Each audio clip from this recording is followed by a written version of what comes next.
പ്രിയപ്പെട്ടവരെ, ഇന്നത്തെ ശുശ്രൂഷ ഒരായുധ കൈമാറ്റത്തിൻ്റെ ശുശ്രൂഷ, ആയുധം പകരപ്പെടുന്നതിൻ്റെ ഒരു ശുശ്രൂഷയാണ് ഇന്നിവിടെ നടത്തപ്പെടാനായിട്ട് പോകുന്നത്. ഞാൻ ഓർക്കുന്നു, ഇന്നത്തെ ഈ ദൈവവചന ശുശ്രൂഷ, ഈ 35ാമത് വാർഷിക കൺവെൻഷൻ്റെ വചനം എന്താണ്? ആ നോട്ടീസിലിട്ടിരിക്കുന്ന വചനം നിങ്ങൾ വായിച്ചായിരുന്നോ?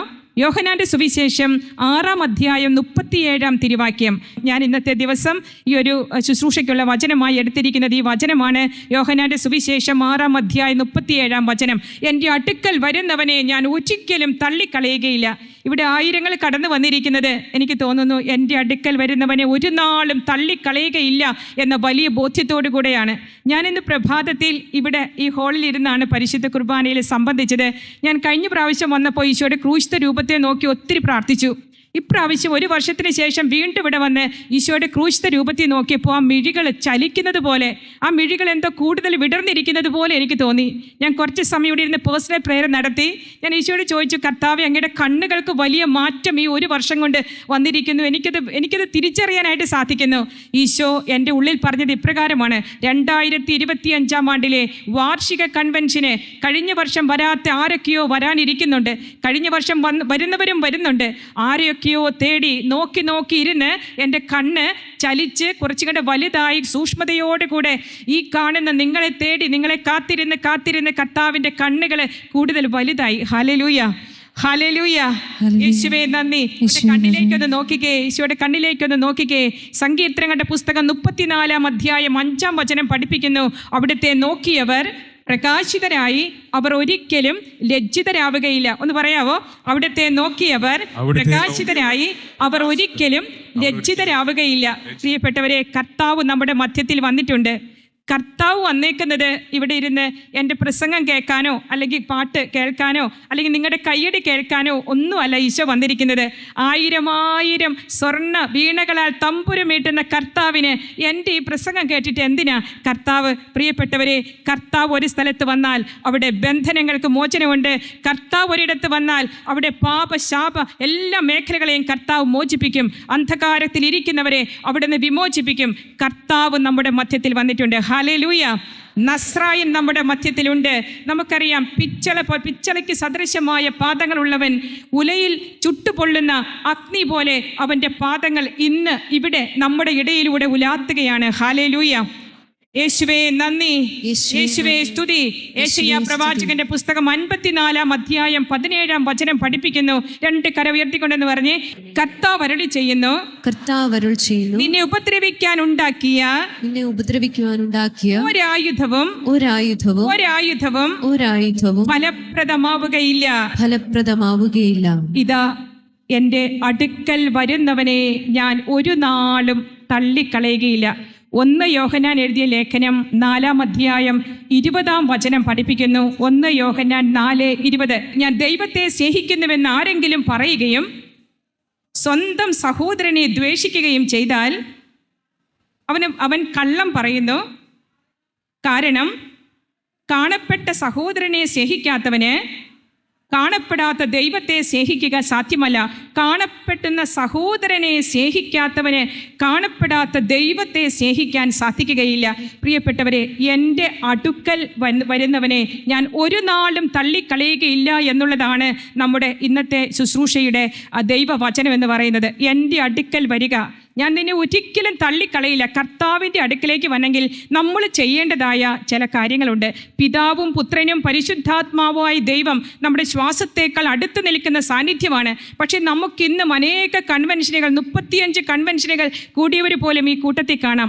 എന്നിട്ടും പിതാവും പുത്രനും പരിശുദ്ധാത്മാവുമായി ത്രിത്വിക ദൈവ സാന്നിധ്യം ഇന്നും എന്തുകൊണ്ടാണ് നമുക്ക് ഉൾക്കൊള്ളാനാവാത്ത വിധം അകലങ്ങളിലാണെന്ന് നമുക്ക് തോന്നിപ്പോകുന്നത്? പ്രിയപ്പെട്ട സഹോദരങ്ങളെ, സ്വന്തം സഹോദരനെ ദ്വേഷിക്കുന്നവന് കാണപ്പെടാത്ത ദൈവത്തെ സ്നേഹിക്കാൻ സാധിക്കുകയില്ല എന്നാണ് ദൈവത്തിൻ്റെ വചനം പറയുക.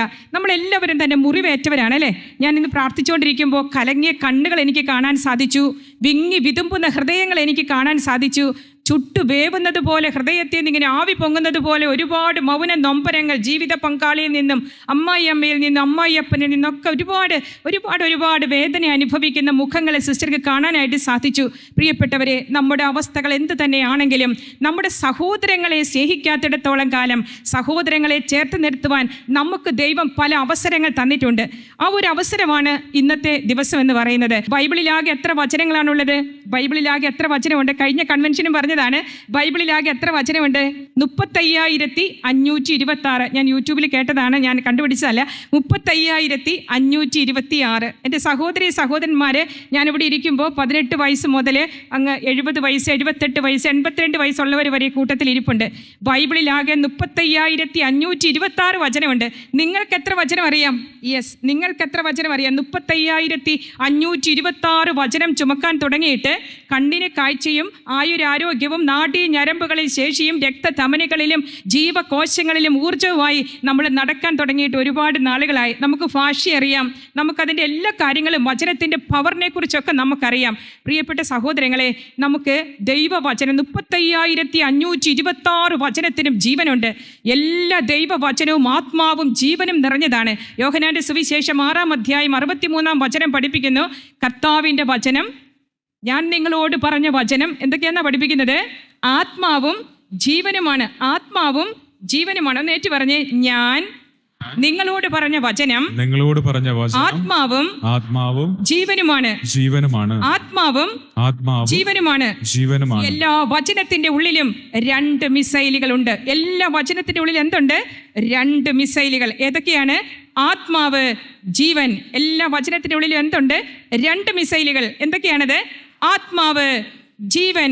ഏത് വ്യക്തിക്കും, ഏത് ഭാഷ അറിയാൻ പറ്റത്തില്ലാത്തവർക്കും, ഏത് മൃഗത്തിനും, ഏത് സസ്യലതാദികൾക്കും, ഏത് വൃക്ഷത്തിനും, ഏത് കരിമ്പാറയ്ക്കും മനസ്സിലാകുന്ന ഒരു ലാംഗ്വേജ് ഉണ്ട്. What is that language? എന്താണ് ആ ഭാഷ എന്ന് പറയുന്നത്? ദൈവവചനത്തിൻ്റെ ശബ്ദം. ഹല്ലേലൂയ. ഹെബ്രായ ലേഖനം 1-ാം അധ്യായം 3-ാം തിരുവചനം. ഹെബ്രായ ലേഖനം 1:3. സകലതും അവിടുത്തെ ശക്തിയുള്ള വചനത്താൽ താങ്ങി നിർത്തപ്പെടുന്നു. യോഹന്നാന്റെ സുവിശേഷം 1-ാം അധ്യായം 1-ാം തിരുവചനം. ആദിയിൽ വചനമുണ്ടായിരുന്നു, വചനം ദൈവത്തോടു കൂടെയായിരുന്നു, വചനം ദൈവമായിരുന്നു, വചനം ദൈവമായിരുന്നു. പ്രിയപ്പെട്ട സഹോദരങ്ങളെ, ദൈവം തന്നെയായ വചനം. നിങ്ങൾക്ക് ഈ ഭാഷ മനസ്സിലാകുന്നില്ലെങ്കിലും നിങ്ങൾ ഇവിടെ ഇരുന്ന് കേൾക്കുന്നത് വചനമാണോ? ഞാൻ നിങ്ങളുടെ അടുത്ത് വന്ന് നിങ്ങളുടെ തലയിൽ കൈവച്ച് പ്രാർത്ഥിച്ചില്ലെങ്കിലും എനിക്കറിയാം, ഇവിടെയുള്ള ബഹുമാനപ്പെട്ട വൈദികർ ഇന്ന് നിങ്ങളുടെ തലയിൽ കൈവച്ച് പ്രാർത്ഥിക്കാൻ ഇന്ന് നിങ്ങളുടെ അടുത്തെത്തിയില്ലെങ്കിലും ഇവിടെ ഉലാത്തുന്ന, നമ്മുടെ മുൻപിൽ ജീവിക്കുന്ന, നമ്മുടെ ഇടയിലൂടെ ഉലാത്തുന്ന ഒരു തമ്പുരാൻ നമ്മുടെ മധ്യത്തിലുള്ളത് കൊണ്ട് നമ്മളെല്ലാവരും സൗഖ്യം പ്രാപിച്ചിരിക്കും. ഹല്ലേലൂയ. യേശുവേ നന്ദി. നമ്മുടെ കെട്ടുകളും ബന്ധനങ്ങളും തകർച്ചകളും എല്ലാ ശത്രുവിന്റെ കോട്ടക്കൊത്തളങ്ങളും ഇന്ന് തകർന്നിരിക്കും. കാരണം നമ്മൾ കേൾക്കുന്നത് എന്താണ്? ദൈവവചനം. ഒരിക്കലും പരാജയപ്പെടാത്ത ദൈവവചനം. റോമാലേഖനം 9-ാം അധ്യായം 6-ാം തിരുവചനം. ദൈവത്തിന്റെ വചനം ഒരിക്കലും പരാജയപ്പെട്ടിട്ടില്ല. കാണപ്പെടുന്ന സഹോദരനെ സ്നേഹിക്കാത്തവന് കാണപ്പെടാത്ത ദൈവത്തെ സ്നേഹിക്കാൻ സാധിക്കുകയില്ല. എൻ്റെ അടുക്കൽ വരുന്നവനെ ഞാൻ ഒരിക്കലും തള്ളിക്കളയുകയില്ല എന്നാണ് വചനം പറഞ്ഞിരിക്കുക. യോഹന്നാന്റെ സുവിശേഷം 14-ാം അധ്യായം 23-ാം വചനം ഒന്ന് വായിക്കാവോ? എന്നെ സ്നേഹിക്കുന്നവൻ എൻ്റെ വചനം പാലിക്കും. അപ്പോൾ എൻ്റെ പിതാവ് അവനെ സ്നേഹിക്കുകയും ഞങ്ങൾ അവൻ്റെ അടുത്ത് വന്ന് അവനിൽ വാസമുറപ്പിക്കുകയും ചെയ്യും. അപ്പോൾ ഞാൻ നിങ്ങളോട് ആദ്യം തന്നെ പറഞ്ഞു, ഇത് ഒരായുധ കൈമാറ്റത്തിൻ്റെ ദിവസമാണെന്ന്. ഇന്നൊരു ആയുധം നിങ്ങൾക്ക്, 2 ആയുധങ്ങൾ സിസ്റ്റർ നിങ്ങൾക്ക് ഇന്ന് പോകുമ്പോഴത്തേക്കും തന്നുവിടാനായിട്ട് ആഗ്രഹിക്കുകയാണ്. അത് 2 വജ്രായുധങ്ങളാണ്. ഹല്ലേലൂയ. അതൊരു ഇരുമ്പായുധമല്ല, അത് 2 വജ്രായുധമാണ് നിങ്ങളുടെ കൈ തരാനായിട്ട് പോകുന്നത്. 1-ാമത്തെ ആയുധം എന്ന് പറയുന്നത് ആത്മാവിൻ്റെ വാൾ, ദൈവവചനം എന്ന ആത്മാവിൻ്റെ വാൾ. നമുക്കറിയാം, ഉൽപ്പത്തിയുടെ പുസ്തകം 49-ാം അധ്യായം 5-ാം തിരുവാക്യം പഠിപ്പിക്കുന്നു, യാക്കോബ് തൻ്റെ പുത്രന്മാരെ അനുഗ്രഹിക്കുകയാണ്. ശിമയോനും ലേവിയും കൂടപ്പിറപ്പുകളാണ്. അവരുടെ വാളുകൾ അക്രമത്തിൻ്റെ ആയുധങ്ങളാണ്. അനുഗ്രഹിച്ചുകൊണ്ട് പറയുകയാണ്, ശിമയോനും ലേവിയും കൂടപ്പിറപ്പുകളാണ്, അവരുടെ വാളുകൾ അക്രമത്തിൻ്റെ ആയുധങ്ങളാണ്. നമുക്കറിയാം, പുറപ്പാടിൻ്റെ പുസ്തകം 32-ാം അധ്യായത്തിൽ മോശ പർവ്വതങ്ങളിലേക്ക് കയറിപ്പോയി മലയിലിരുന്ന്, സീനായി മലയിലിരുന്ന് 40 ദിനരാത്രങ്ങൾ ദൈവവുമായി പ്രാർത്ഥനയിലാണ്. രണ്ട് ഉടമ്പടി പലകയുമായി മോശ താഴേക്ക് ഇറങ്ങി വന്നപ്പോൾ കണ്ട കാഴ്ച ഭയാനകമായിരുന്നു. കാളക്കുട്ടിയെ ഉണ്ടാക്കി അവർ വിഗ്രഹാരാധന നടത്തിക്കൊണ്ടിരിക്കുകയാണ്.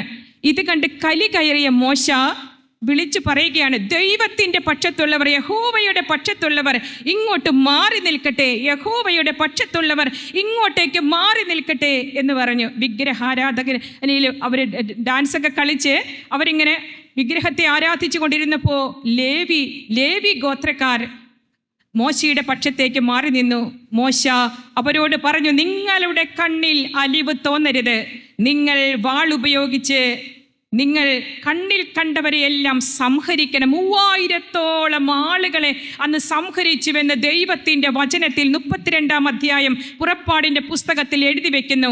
എൻ്റെ പക്ഷത്തുള്ളവർ, ദൈവത്തിൻ്റെ പക്ഷത്തുള്ളവർ ഇങ്ങോട്ടേക്ക് മാറി നിൽക്കട്ടെ. എനിക്ക് തോന്നുന്നു ഈ കോട്ടയം ജില്ലയിലെ ഈ പരിസരത്ത്, ഈ അതിരമ്പുഴ ഈ ഭാഗത്ത് ദൈവത്തിൻ്റെ പക്ഷത്തുള്ള നിങ്ങൾ ഇങ്ങോട്ടേക്ക് മാറി നിന്നവരാണ്. ഹല്ലേലൂയ. നിങ്ങളുടെ ജീവിത പങ്കാളിയും മക്കളും അയൽവക്കംകാരും ആരെങ്കിലും ഇവിടെ കടന്നു വന്നിട്ടില്ലെങ്കിലും നിങ്ങൾ ഓരോരുത്തരും ദൈവപക്ഷത്ത് നിൽക്കുവാൻ, അവർക്ക് വേണ്ടി കൂടെ ഞാൻ എന്നെ തന്നെ വിശുദ്ധീകരിച്ചു കൊള്ളാം എന്ന് പറഞ്ഞ് ദൈവപക്ഷത്തേക്ക് ഓടിയെടുത്തവരാണ് പ്രിയപ്പെട്ടവരെ നിങ്ങൾ ഓരോരുത്തരും. യാക്കോബ് തൻ്റെ മക്കളെ അനുഗ്രഹിച്ച്, ശിമയോനും ലേവിയും കൂടപ്പിറപ്പുകളാണ്, അവരുടെ വാളുകൾ അക്രമത്തിൻ്റെ ആയുധങ്ങളാണ് എന്നാണ് പറയുന്നത്. നമുക്കറിയാം, പുതിയ നിയമത്തിൽ മറ്റൊരു ശിമയോനെ നാം കണ്ടെത്തുന്നു, പത്രോസ് എന്ന് പറയുന്ന ശിമയോൻ. ആ ശിമയോൻ ഗെത്സമേൻ തോട്ടത്തിൽ ഈശോ പ്രാർത്ഥന കഴിഞ്ഞ് തിരിച്ചു വന്നപ്പോൾ കുന്തവും വടിവാളുമായി കർത്താവിനെ ആക്രമിക്കാൻ ചുടുചുംബനം കൊണ്ട് ഒറ്റിക്കൊടുക്കാൻ വേണ്ടിയിട്ട് യൂദാസ് വന്നു. അവരുടെ കൂട്ടത്തിലുണ്ടായിരുന്ന പ്രധാന പുരോഹിതന്റെ സേവകനെ അവൻ്റെ ചെവി വാൾ ഉപയോഗിച്ച് വെട്ടിക്കണ്ടിക്കുകയാണ്. ഉടനെ കർത്താവ് എന്താ പറഞ്ഞത്? ശിമയോൻ, നിന്റെ വാൾ നീ ഉറയിലിടുക, നിന്റെ വാൾ നീ ഉറയിലിടണം. കർത്താവ് പുതിയ നിയമത്തിൽ നമുക്ക് തന്നിരിക്കുന്നത് അക്രമത്തിൻ്റെ വാളും അക്രമത്തിൻ്റെ പരിചയമല്ല. കർത്താവ് പുതിയ നിയമത്തിൽ ഈശോ നമുക്ക് തന്നത്, ഹെബ്രായ ലേഖനം 4-ാം അധ്യായം 12-ാം വചനം, കർത്താവിൻ്റെ വചനം പറയുന്നു, കർത്താവിൻ്റെ വചനം സജീവവും എല്ലാവർക്കും അറിയാം, ഉറക്കെ പറഞ്ഞേ, കർത്താവിൻ്റെ വചനം സജീവവും ഊർജ്ജസ്വലവുമാണ്, ഇരുതലവാളിനേക്കാൾ മൂർച്ചയേറിയലും ചേതനയിലും ആത്മാവിലും സന്ധിബന്ധങ്ങളിലും മജ്ജയിലും തുളച്ചു കയറി ഹൃദയത്തിൻ്റെ വികാരങ്ങളിൽ വിവേചിച്ചറിയാൻ പുതിയ നിയമത്തിൽ ദൈവം നമുക്ക് തന്നിരിക്കുന്ന വജ്രായുധം ഏതാണത്? The word of God. Hallelujah. Hallelujah. യേശുവേ നന്ദി. ചെങ്കടലിനെ പിളർത്തുവാൻ ദൈവവചനത്തിന് സാധിക്കും. ഗോലിയാത്തിനെ വീഴിക്കുവാൻ ദൈവവചനത്തിന് സാധിക്കും. നമ്മുടെ കുടുംബത്തിലെ തകർച്ചകളെ നീക്കുവാൻ, ആഴിയുടെ ശക്തി കെടുത്തുവാൻ, ആഴിയെ രണ്ടായി വിഭജിക്കുവാൻ കർത്താവിൻ്റെ വചനത്തിന് സാധിക്കും. രാജാക്കളെയും ചെങ്കോലികളെയും വീഴ്ത്തുവാൻ വചനത്തിന് സാധിക്കും. പ്രിയപ്പെട്ടവരെ, ഈ വചനം നമ്മുടെ എല്ലാവരുടെയും വീട്ടിലുണ്ട്. ഇത് ആയുധം. ഈ ആയുധം നമുക്ക് പൊരുതേണ്ടത്, ഈ ലോക ജീവിതത്തിൽ ജീവിക്കുന്ന നമുക്ക് പൊരുതേണ്ടത് ഈ വജ്രായുധം എടുത്താണ്. Hallelujah, hallelujah. ഈ അതിരമ്പുഴയുടെ 35ാമത് വാർഷിക കൺവെൻഷനിൽ പങ്കുചേരുന്ന പ്രിയപ്പെട്ട സഹോദരങ്ങളെ, ഈ നിങ്ങൾ 2 കരത്തിലും ഓരോ ആയുധവുമായിട്ടാണ് എൻ്റെ സഹോദരങ്ങൾ ഇന്ന് നിങ്ങളുടെ വീടുകളിലേക്ക് മടങ്ങിപ്പോകേണ്ടത്. വലത് കൈയിൽ ദൈവവചനമെന്ന ആയുധം. എഫേസോസ് ലേഖനം 6-ാം അധ്യായം 12-ാം തിരുവചനം, ദൈവവചനമെന്ന ആത്മാവിൻ്റെ വാൾ എടുക്കുക. ഈ വാൾ എടുക്കുന്നതിന് മുൻപ് നമ്മൾ ജീവിതത്തിൽ ചില വ്യതിയാനങ്ങൾ വരുത്തണം. അതെ, കാണപ്പെടുന്ന സഹോദരനെ സ്നേഹിക്കാത്തവന് കാണപ്പെടാത്ത ദൈവത്തെ സ്നേഹിക്കാൻ സാധിക്കുകയില്ല. നിങ്ങൾ എൻ്റെ അടുക്കിലേക്ക് വരുവിൻ, എൻ്റെ അടുക്കിലേക്ക് വരുന്ന ഒരുവനെയും ഞാൻ തള്ളിക്കളയില്ല എന്നാണ് കർത്താവ് പറഞ്ഞത്. പ്രിയപ്പെട്ടവരെ, എൻ്റെ ജീവിതം കൊണ്ട് ഞാൻ മനസ്സിലാക്കിയ ഒരു കാര്യം നിങ്ങളുമായിട്ട് പങ്കുവയ്ക്കാൻ ഞാൻ ആഗ്രഹിക്കുകയാണ്. ഈ ഇരിക്കുന്ന നിങ്ങൾ വലത് കൈയിൽ ദൈവവചനമെന്ന ആയുധവും ഇടത് കൈയിൽ വിശ്വാസമെന്ന പരിചയമേന്തി ഇന്ന് നിങ്ങളുടെ വീടുകളിലേക്ക്, നിങ്ങളുടെ ഓരോരുത്തരുടെയും കുടുംബജീവിതമാകുന്ന പാളയത്തിലേക്ക് നിങ്ങൾ ഇന്ന് നടന്നു നടന്നകലുമ്പോൾ സഹോദരങ്ങളെ, നിങ്ങൾ ജീവിതത്തിൽ ചില നിലപാടുകൾ എടുത്തേ മതിയാവുകയുള്ളൂ. ഇവിടെ ഇരിക്കുന്നവരിൽ കുടുംബത്തിൽ അസ്വസ്ഥതയുള്ളവരുണ്ട്, മനസ്സിൽ കലുഷിതമായിരിക്കുന്നവരുണ്ട്, ജീവിത പങ്കാളിയെ അംഗീകരിക്കാനോ സ്നേഹിക്കാനോ സാധിക്കാത്ത വിധം ജീവിതം ഉണങ്ങി വരണ്ടിരിക്കുന്ന അവസ്ഥയിലുണ്ട്. പ്രിയപ്പെട്ടവരെ, ഇവിടെ ഒരു നീരുറവ കർത്താവ് ഇന്ന് തുറന്നിരിക്കും. Hallelujah, hallelujah, hallelujah. യേശുവേ നന്ദി, യേശുവേ നന്ദി. ഇന്നിവിടെ ഈ പന്തലിരുന്ന് പരിശുദ്ധ കുർബാന അർപ്പിച്ചപ്പോൾ ഞാനൊരു കാഴ്ച കണ്ടു. ഞാൻ ഈശോയുടെ തിരുമുഖത്ത് നോക്കി എന്നാണ് ഇന്ന് പരിശുദ്ധ കുർബാനയിൽ സംബന്ധിച്ചത്. ഞാൻ കണ്ട കാഴ്ച ഇങ്ങനെയായിരുന്നു. ആ ഈശോയുടെ തിരുക്കാസിൽ നിന്നും തിരുരക്തം ഒഴുകി ഇങ്ങനെ ഈ അൾത്താരിൽ നിന്നും ചുവട്ടിലേക്ക് ഒഴുകി ഈ സ്റ്റെപ്പുകളിലൂടെ താഴേക്ക് താഴേക്ക് താഴേക്ക് ഇറങ്ങി ഇറങ്ങി ഇറങ്ങി ഇറങ്ങി കിരിഞ്ഞ് കിരിഞ്ഞ് കിരിഞ്ഞ് നിങ്ങളിരിക്കുന്ന ഈ ഹോള് മുഴുവൻ ഒരു രക്തക്കടലായി മാറിയിരിക്കുന്നു. ഹല്ലേലൂയ, യേശുവേ നന്ദി, യേശുവേ സ്തുതി, യേശുവേ മഹത്വം. 1 യോഹന്നാൻ 1:7 ഏറ്റുപറഞ്ഞ് അവിടുത്തെ പുത്രനായ യേശുവിന്റെ രക്തം സകല പാപങ്ങളിൽ നിന്നും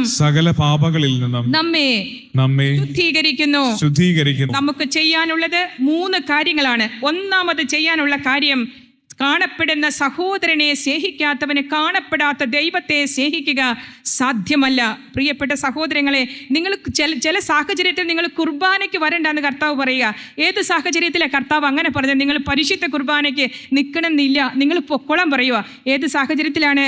നിന്റെ സഹോദരന് നിന്നോട് എന്തെങ്കിലും വിരോധമുണ്ടെന്ന് നീ അവിടെ വെച്ചോർത്താൽ, നീ ബലിവസ്തു അവിടെ വെച്ചിട്ട് നീ എങ്ങോട്ടേക്ക് പോ? നീ കുർബാന കാണണ്ട, നീ പോ. എങ്ങോട്ടേക്ക് പോ? നിന്റെ സഹോദരനുമായി രമ്യതപ്പെടാൻ പോകാനായിട്ട് പറയുകയാണ്. എത്രമാത്രം പ്രാധാന്യമാണ് കർത്താവ് അതിന് കൊടുത്തത്. നമുക്കറിയാം, നമ്മെ സൃഷ്ടിച്ച തമ്പുരാന് നമ്മെക്കുറിച്ച് അറിവില്ലേ? ആ എടുത്തുചാട്ടക്കാരനായ പത്രോസിനെയും വഞ്ചകനായ യൂദാസിനെയും കൂടെ കൂട്ടിയ കർത്താവിന് നമ്മുടെ ജീവിത പങ്കാളിയെയും കുടുംബ സാഹചര്യങ്ങളെയും അറിയത്തില്ലേ?